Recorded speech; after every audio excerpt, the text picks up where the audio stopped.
ஓம் சாந்தி. அனைவருக்கும் காலை வணக்கம். இப்பொழுது மகாலய பக்ஷம் நடந்து கொண்டிருக்கு.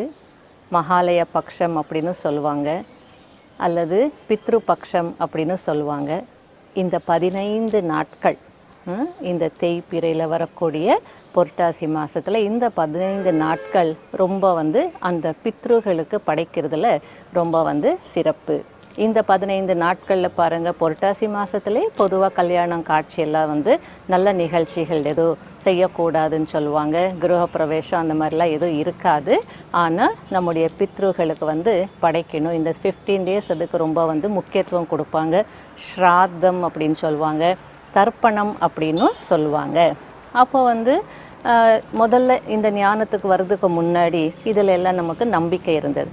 ஞானத்துக்கு வந்த பின்னாடி என்ன ஆச்சுன்னா, அப்போ நமக்கு நாலேஜ் என்ன சொல்லுது, ஆத்மா ஒரு உடலை விட்டு போயிடுத்துன்னா அதுக்கு மரணம் கிடையாது, இன்னொரு உடலுக்குள்ளே போகுது, வேறு ஒரு இடத்துல வேறு ஒரு ட்ரெஸ் அணிந்து அந்த காஸ்டியூமில் ஆத்மா வேறு ஒரு சீனில் நடிச்சிட்ருக்கு அப்படின்னெல்லாம் சொல்லுவோம். அது மரணம் கிடையாது, இங்கே அதனுடைய பார்ட் முடிஞ்சது, வேறு ஒரு இடத்துல அது நடிச்சிட்ருக்கு அப்படிலாம் நம்ம புரிஞ்சுக்கிட்டோம். அது புரிஞ்சுக்கிட்ட பின்னாடி அப்போ அவங்களுக்கெல்லாம் நம்ம எதுவும் செய்ய வேண்டாம் அப்படின்ற மாதிரியும் ஒரு கருத்து இருந்தது. சில வருடங்களுக்கு முன்னாடி லண்டனில் நான் இருந்தேன். அப்போ அந்த லண்டனில் நான் இருக்கும்போது அப்போ தாதி ஜானகிஜியும் அங்கே இருந்தாங்க.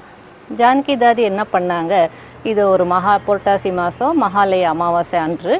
அப்போ தாதி ஸ்பெஷல் எல்லாருக்கும் போக் வைக்கணும் அப்படின்னு சொல்லி அன்றைக்கி ஒரு ஸ்பெஷல் ப்ரோக்ராம் வச்சாங்க.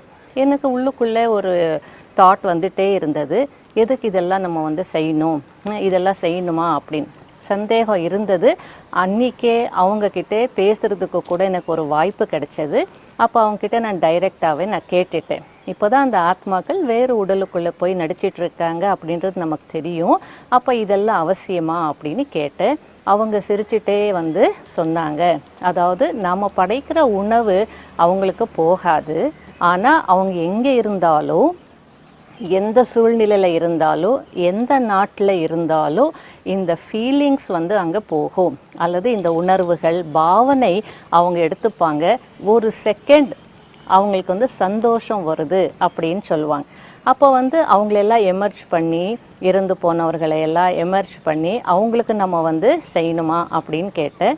அதுக்கு தாதிஜி என்ன சொன்னாங்க, இல்லை அவங்கள நம்ம எமர்ஜ் பண்ணக்கூடாது, நம்ம எல்லாம் அவங்களுக்காக அப்படின்னு ரொம்ப ஸ்ரத்தையா அப்படின்னா கட்டாயத்தினுடைய பேரில் செய்யக்கூடாது, ரொம்ப உண்மையான மனதோடு அன்போடு நல்லா சின்சியராக நம்ம செய்யணும் அப்படின்னு சொன்னாங்க.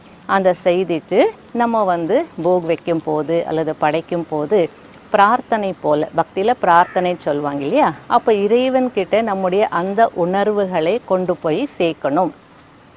அப்போ இறைவன்கிட்ட சொல்லணுமா, இதெல்லாம் அவங்களுக்கு என்னுடைய முன்னோர்களுக்கு பித்ருகளுக்கு போய் சேரணும் அப்படின்ற அந்த எண்ணத்தை நம்ம உருவாக்கினால் இறைவன் அந்த உணர்வுகளை அவங்களுக்கு கொண்டு போய் சேர்த்துடுவாரா. இப்படி தாதி சொன்னாங்க. அப்போ அந்த ஆத்மாக்கள் எங்கே இருந்தாலும் அவங்க நடிச்சிட்டு இருப்பாங்க, இல்லை தாய் கர்ப்பத்தில் இருக்கலாம், எங்கே வேணாலும் இருக்கலாம். ஒரு செகண்ட் அந்த ஆத்மாவுக்கு ஒரு சந்தோஷ உணர்வு வருதா, அதனால கண்டிப்பாக நாம் அதெல்லாம் செய்யணும் அப்படின்னு சொன்னாங்க. அதுக்கப்புறம் இன்னொரு டவுட் எனக்கு வந்தது, இப்போ பாபா ஷரீரத்தை நினைக்காதீங்க, பிரம்மா பாபாவுடைய ஷரீரத்தையே நீங்கள் நினைக்க வேணாம் அப்படின்னு சொல்லும்போது, இப்போ நம்முடைய முன்னோர்களுடைய படங்களெல்லாம் வச்சு அவங்களுக்காக இதெல்லாம் செய்யலாமா அப்படின்னு நான் கேட்டேன். அதுக்கு தாதி சொன்னாங்க, அவங்கெல்லாம் ஒரு மூலம் போல், அதாவது நம்முடைய பித்ருகள் நமக்காக எவ்வளோ பாடுபட்டிருப்பாங்க, எவ்வளோ துக்கத்தை அவங்க அனுபவிச்சிருப்பாங்க, எவ்வளோ பொறுத்திருப்பாங்க, எவ்வளோ உழைச்சிருப்பாங்க, அதனால நாம் அவங்கள அப்படியே விட்டுடக்கூடாது, அதுக்கெல்லாம் மரியாதை செலுத்தும் வகையில் நாம் அவங்கள மதித்து அவங்களுக்காக நம்ம செய்யணும் அப்படின்றாங்க. ஏன் அப்படின்னா அவங்க தானே நமக்கு மூலம், அதாவது பித்ருக்கள் அப்படின்னா அது எந்த ஃபேமிலியாக இருக்கலாம், ஆர்கனைசேஷனாக இருக்கலாம், எதுவாக இருக்கலாம். அப்போ அந்த மூலம் அப்படின்னு சொல்லும்போது அவங்கள நம்ம மறந்துடக்கூடாது. பாருங்களேன், நம்ம இப்போ தமிழ்நாட்டில் இருக்கிறோம், நமக்கு மூலம் யார், அதாவது ரோசி பெஹன்ஜி, அவங்களுக்கு மூலம் யார், ஹிருதய் புஷ்பா தாதி, அவங்களுக்கு தாதிக்கு மூலம் யார், பிரம்மா. அப்படி பிரம்மா பாபா இது போல் வந்து நம்முடைய முன்னோர்களை நம்ம வந்து ஆன்மீக பிறப்பு கொடுத்துருக்காங்க, அல்லது ஆன்மீக பாதையில் நமக்கு வந்து வழி காட்டிருக்காங்க, பாலனை கொடுத்துருக்காங்க அப்படின்னா அவங்களுக்கும் நம்ம வந்து செய்ய வேண்டியது கடமை அப்படின்னு தாதி சொன்னாங்க. இங்கே நாம் வந்து அவங்கள அந்த ஃபோட்டோ எல்லாம் சிலர் கேட்டாங்க, எதுக்கு அவங்க ஃபோட்டோ எல்லாம் வச்சு அவங்களெல்லாம் நினைக்கணுமா அப்படின்னு சொல்லி. அவங்கள நினைக்கிறதுன்னு கிடையாது, அது ஒரு மரியாதை. அந்த அவங்களே இல்லை, அந்த வேறே இல்லை அப்படின்னா இன்றைக்கி இந்த மரம் இவ்வளோ வளர்ந்துருக்குமா, இவ்வளோ கிளைகள் இருந்திருக்குமா, இவ்வளோ காய்கள் இவ்வளோ கனிகள் பழங்கள் எல்லாம் இருந்திருக்குமா அப்படின்ற அர்த்தத்தில் நம்ம வந்து செய்ய வேண்டியது. அதனால பொதுவாக பக்தியில் வந்து அதுக்கு பல காரணங்கள் சொல்லுவாங்க. 3 ஜெனரேஷன்ஸ்க்குன்னு சொல்லி அவங்க வந்து செய்வாங்க. ஆனால் ஆன்மீக ரீதியாக பார்க்கும்போது நம்ம வந்து 3 ஜெனரேஷன்ஸுக்கு மட்டும் இல்லை, எத்தனை பிறவிகளாக நம்ம எந்தெந்த ஆத்மாக்களோடு நடித்தோமோ அல்லது யார் யார்கிட்ட என்னென்ன கணக்கு வழக்கெல்லாம் ஏற்படுத்தியிருக்கிறோமோ நமக்கு வந்து தெரியாது. அதனால் அனைவருக்குமே நாம் வந்து என்ன பண்ணணும், இதை வந்து படைக்கணும். அந்த படைக்கும் போது நல்ல உணர்வுகள், அவங்க வந்து நல்லா இருக்கணும், சுகமாக இருக்கணும் அப்படின்றதுக்காக நம்ம வந்து அந்த பிரார்த்தனை செய்கிறதோ தியானம் பண்ணுறதோ எது வேணாலும் நம்ம வந்து செய்யலாம். இன்னொரு விதத்தில் பார்த்தோம் அப்படின்னா இது வந்து நம்முடைய கிராட்டிடியூட், நன்றி உணர்வை வந்து தெரியப்படுத்துறதுக்கான ஒரு இது நிகழ்ச்சி அப்படின்னும் சொல்லலாம். அப்போ வந்து அவங்க நமக்கு எவ்வளோ செய்திருக்காங்க இல்லையா, அப்போ அதுக்கு நன்றி சொல்ல வேண்டாமா? அதே நேரத்தில் அப்போ நாம் வந்து அவங்களுடைய சொல்படி நடக்காமல் அவங்கள வந்து அதிருப்தி படுத்திருக்கலாம், மகிழ்ச்சி அளிக்காமல் இருந்திருக்கலாம், நம்ம செயல்களால் அவங்க கஷ்டப்பட்டிருக்கலாம், வேதனைப்பட்டிருக்கலாம். அப்போ அதெல்லாம் போகணும் இல்லையா, அவங்களுடைய மனசுலேருந்து அதெல்லாம் டெலீட் ஆகணும்னா அதையெல்லாம் நம்ம வந்து உணரணும். எப்படி அதை டெலீட் பண்ணுறது அப்படின்னா அவங்கள நம்ம ஒரு எக்ஸாம்பிளாக நினைக்கணும். அவங்களுக்குள்ளேயும் ஒரு நல்ல குணங்கள் இருந்திருக்கோ, நல்ல திறமைகள் இருந்திருக்கோ, நல்ல விசேஷ தன்மைகள் இருந்திருக்கோ, அதையெல்லாம் நினச்சி பார்த்து அதையெல்லாம் நம்ம கடைப்பிடிச்சோம், அவங்க காட்டின வழியிலெல்லாம் நம்ம நடந்தோம் அப்படின்னா நிச்சயமாக ஒரு எக்ஸாம்பிள், அவங்க நமக்கு ஒரு எக்ஸாம்பிளாக நம்ம ஏற்றுக்கிட்டு நம்ம போனோம் அப்படின்னா நிச்சயமாக நம்முடைய ஃபீலிங்ஸ் அல்லது நம்முடைய அந்த மரியாதை கலந்த அன்பு கலந்த உணர்வுகள் அவங்கள வந்து சென்றடையும் அப்படின்னு சொல்லுவாங்க. அதனால் நம்ம அதிருப்தி பண்ணியிருப்போம் இல்லையா, அதனால் அந்த அதிருப்தி பண்ணியிருந்தால் அப்போ அவங்கக்கிட்ட நம்ம என்ன செய்யணும், இன்னைக்கு அந்த 15 டேஸில் ஒரு முறையாவது மன்னிப்பு வந்து கேட்கணும். அதே நேரத்தில் நம்மளே அவங்க யாராவது அதிருப்தி பண்ணியிருந்தால் கூட அதை மனசில் வைக்காமல் அதுக்கும் என்ன செய்யணும், அவங்களையும் மன்னிச்சிடணும். இப்படி பல விஷயங்கள் அடங்கியிருக்கு இந்த ஒரு ஸ்ராத்தத்தில் அல்லது தர்ப்பணத்தில். மற்றபடி வந்து நமக்கே தெரியும், அவங்கள நினைக்கிற நாள் மட்டும் இல்லை, அவங்களெல்லாம் நினைக்கிறோம். ஆனால் நினைக்கும் போது கூட என்ன சொல்லுவோம் அப்படின்னா, என்ன கொண்டு வந்தோம், என்ன கொண்டு போனோம், அப்படிலாம் வெறும் கையில் வந்தோம் வெறும் கையில் போகிறோம் அப்படின்னுலாம் சொல்லுவோம். ஆனால் உண்மையிலும் யோசித்து பார்த்தா யாருமே வந்து வெறுங்கையில் வரவும் மாட்டோம், வெறுங்கையில் போகவும் மாட்டோம். ஆனால் இந்த கண்களுக்கு என்னென்ன தெரியுதோ அதெல்லாம் நம்ம கொண்டு வரல, கொண்டு போகவும் முடியாது. ஆனால் இந்த கண்களுக்கு என்னென்ன தெரியுறது இல்லையோ அதுதான் கொண்டு வர்றோம், அதுதான் கொண்டு போகிறோம். அப்போ வந்து ஒவ்வொருத்தரும் நம்ம செக் பண்ணக்கூடிய ஒரு நாட்கள் இந்த 15 டேஸில் வந்து நானும் இதே போல் ஒரு நாள் உடலை விட்டு போகிறேன். அப்போ நான் போகும்போது எந்த நிலையில் நான் போகிறேன் அப்படின்றதுக்கான ஒரு செக்கிங் அப்படின்னு கூட நினைக்கலாம். அப்போ நான் போகும்போது இப்போ நான் இந்த உடலை விட்டு இன்னொரு குழந்தையாக நான் பிறப்பேன், இன்னொரு சின்ன குழந்தையினுடைய உடலுக்குள்ளே நான் போவேன். அப்போ எந்த மாதிரி அந்த சம்ஸ்காரம் எனக்கு இருக்குது. சில குழந்தைகள் பிறக்கும் போது சந்தோஷமாக பிறக்கும், சிரிச்சுக்கிட்டே இருக்கும், எல்லாரும் அன்பு காட்டுவாங்க, அந்த குழந்தை கலகலப்பாக இருக்கும், எல்லார்கிட்டே போகும், யார் அந்த சூழ்நிலையே மாற்றிடும், அந்த எல்லாருக்கும் ஒரு சந்தோஷம் கொடுக்கும். ஆனால் சில குழந்தைகள் வந்து எப்போ பார்த்தாலும் அழுதுகிட்டே இருப்பாங்க. அந்த குழந்தைகளால் அந்த சூழ்நிலை, அந்த பெற்றோர்களுக்கோ அந்த குடும்பத்தில் எல்லாருக்கும் பிரச்சனைகள் வந்துக்கிட்டே இருக்கும். அப்போ நான் வந்து போக போகிறேன், அப்போ எந்த மாதிரி சம்ஸ்காரத்தை நான் கொண்டு போகிறேன், எனக்குள்ளே என்ன இருக்குது. இப்போ அது நான் சரீரத்தை விட்டு கண்டிப்பாக அந்த சம்ஸ்காரம் வரும் இல்லையா. துன்பம் கொடுக்கக்கூடிய சம்ஸ்காரம் இருக்கா, பொறாமையினுடைய சம்ஸ்காரம் இருக்கா, பிறருக்கு தொல்லை கொடுக்கக்கூடிய சம்ஸ்காரம் இருக்கா, என்ன இருக்குது அப்படின்னு செக் பண்ணக்கூடிய நாட்கள், செல்ஃப் செக்கிங் கூட இந்த நாட்களில் நாம் ஆன்மீக ரீதியாக செய்ய வேண்டியது இருக்குது. பல விஷயங்கள் இதை வந்து நமக்கு உணர்த்திட்டே இருக்கும். அதனால் என்ன சொல்லுவாங்க அப்படின்னா, இது பெற்றோர்களுக்கு அந்த பித்ருகளுக்கு முக்கியமாக நம்ம ஏன் செய்யணும் அப்படின்னா, ஒரு வயசானவர்கிட்ட குழி வெட்டிகிட்டே இருந்தாராம். அப்போ அந்த குழி வெட்டிட்டு பக்கத்தில் மாங்கன்று எல்லாம் வச்சுருந்தார் கண்ணுகள். அந்த மாங்கன்னை வச்சு அந்த மாமரத்துக்காக ஏற்பாடு செய்துகிட்டே இருந்தார். அப்போ அந்த வழியாக ஒரு பிரம்மச்சாரி, கட்ட பிரம்மச்சாரி வந்துட்டு இருந்தார். இவர் வயசானவர், 90 வயசு முடிஞ்சிருக்கு. அப்போ அந்த வயசானவருக்கு வந்து என்ன அப்படின்னா, ஆடிட்டே இருக்கார், தள்ளாடிட்டு இருக்கிறார். அவரால் முடியல, ஆனாலும் குழி வெட்டுறாரு, எப்படியாவது வந்து அந்த மாங்கன்னை வச்சிடணும் அப்படின்னு நினைக்கிறார். இப்போ இவருக்கு ஆச்சரியமாக இருக்குது. அதனால் என்ன பண்ணுறார், போயிட்டு இவ்வளோ வயசாக இருக்கே, நீங்கள் இதெல்லாம் செய்துட்ருக்கீங்க, நீங்கள் வேறு ஏதோ ஒரு குழியை வெட்ட வேண்டியவங்க தானே, நீங்கள் எதுக்கு இது செய்துட்ருக்கீங்க அப்படின்னு கேட்டாராம். அப்போது வந்து அவர் என்ன சொன்னாரா, இது நான் எனக்காக செய்யலை, இதெல்லாம் உங்களுக்கு புரியாது, ஏன்னா நீங்கள் பிரம்மச்சாரி, நான் ஒரு குடும்பஸ்தன், அதனால் இது நான் எனக்காக செய்யலை, என்னுடைய குழந்தைகள், அவங்களுடைய குழந்தைகளுக்காக நான் செய்கிறேன். இந்த மாங்கன்னை இப்போ நான் இங்கே வச்சேன்னா நான் சாப்பிட போகிறதில்ல, இது என்னுடைய குழந்தைகள் சாப்பிடுவாங்க. அப்போ வந்து அவங்களுக்கெல்லாம் வந்து மாமரத்தினுடைய நிழல் கிடைக்கும், மாம்பழம் கிடைக்கும், மாங்காய் கிடைக்கும், ஊறுகாய் கிடைக்கும், அந்த கிளைகளில் ஊஞ்சல் கட்டி அவங்களுடைய குழந்தைகள் ஆடுவாங்க, சந்தோஷமாக இருப்பாங்க. அதுக்காக தான் நான் வந்து இது செய்துட்ருக்கிறேன் அப்படின்னு சொன்னார். அதுபோல் நம்முடைய பித்ருக்கள் வந்து நமக்காக நாம் நல்லா இருக்கணுன்றதுக்காக எவ்வளவோ பாடுபட்டிருப்பாங்க. ஆகையில் அவங்களெல்லாம் நினச்சி அன்பு, அந்த மரியாதை இதெல்லாம் செலுத்தக்கூடிய விஷயங்கள். அதுக்காக நாம் வந்து தியானம் பண்ணணும், பாபாவை நினைக்கணும்.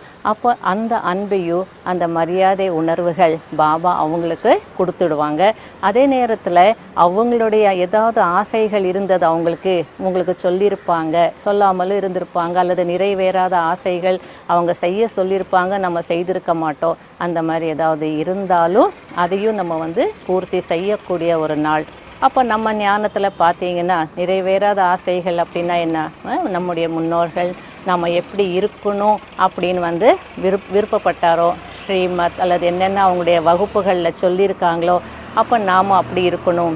சில நேரங்களில் ஒற்றுமையாக இருங்க, பால் சர்க்கரை போல் இருங்க அப்படின்னு பெரியவங்கெல்லாம் வந்து ஆசைப்பட்டிருப்பாங்க. இதெல்லாம் நம்ம வந்து இருப்போம் அப்படின்னு ஒரு உறுதி எடுக்கக்கூடிய ஒரு நாள், இருந்து காட்டக்கூடிய ஒரு நாள், கடைப்பிடிக்கக்கூடிய அந்த கடைப்பிடிப்பே அப்படின்னு உறுதி எடுக்கக்கூடிய நாட்களாக கூட இருக்குது. அதனால் ஆன்மீக ரீதியாக கூட நாம் வந்து நம்முடைய முன்னோர்களை அல்லது பித்ருக்களை நம்ம திருப்தி செய்ய முடியும்.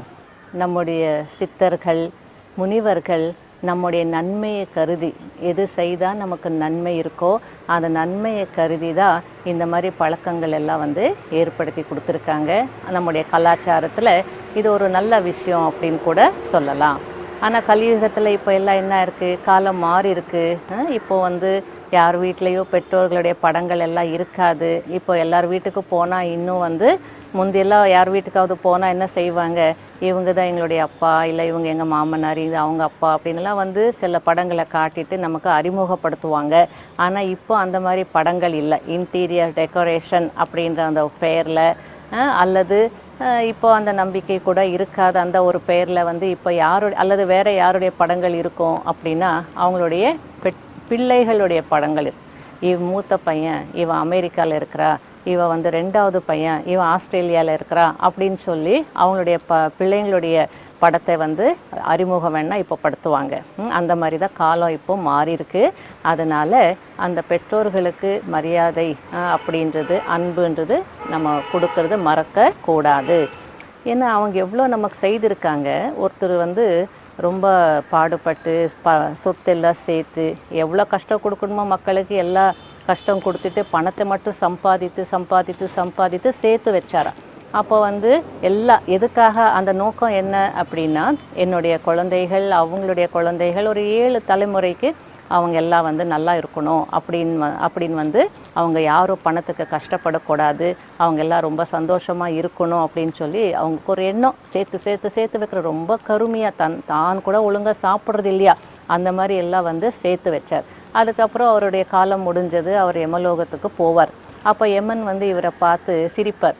அப்போ இவருக்கு வந்து ஏன் சிரிக்கிறீங்க அப்படின்னு கேட்டால் அப்போ வந்து யமன் சொல்வாரா, நீ எவ்வளோ வந்து உழைச்ச, எவ்வளோ வந்து சேமிச்ச, அந்த பணம் சேமிக்கிறதுக்கு எவ்வளோ பாவங்கள் பண்ண, ஆனால் இப்போ பாரு எல்லாத்தையும் விட்டுட்டு நீ எங்கே வந்திருக்கிற, நரகத்தினுடைய அந்த கஷ்டத்தை அனுபவிக்க வந்திருக்கிற, இதெல்லாம் உனக்கு தேவைதானா அப்படின்னு வந்து கேட்டார்.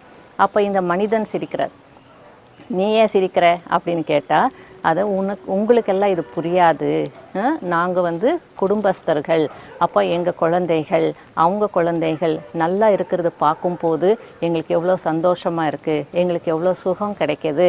அப்போ வந்து நான் எவ்வளோ சேர்த்து வச்சு வந்திருக்கேன், அப்போ அவங்க நினைக்க மாட்டாங்களா, எங்கள் தாத்தா அல்லது எங்கள் முப்பாட்டன் சேர்த்து வச்ச சொத்து இது, அவர் இப்படியெல்லாம் நம்ம கொடுத்துட்டு போனதுனால தான் இன்றைக்கி நம்ம நல்லா உட்காந்து சாப்பிட்டுட்டு இருக்கிறோம் அப்படின்னு எல்லாம் அவங்க நினைக்க மாட்டாங்களா, என் படத்தை எல்லாம் அவங்க வச்சு கும்பிட மாட்டாங்களா அப்படின்னு எல்லாம் வந்து அது மாதிரி அவங்க செய்யும்போது எனக்கு எவ்வளோ சந்தோஷமாக இருக்கும், எவ்வளோ பெருமையாக இருக்கும் அப்படின்னு சொன்னாரா.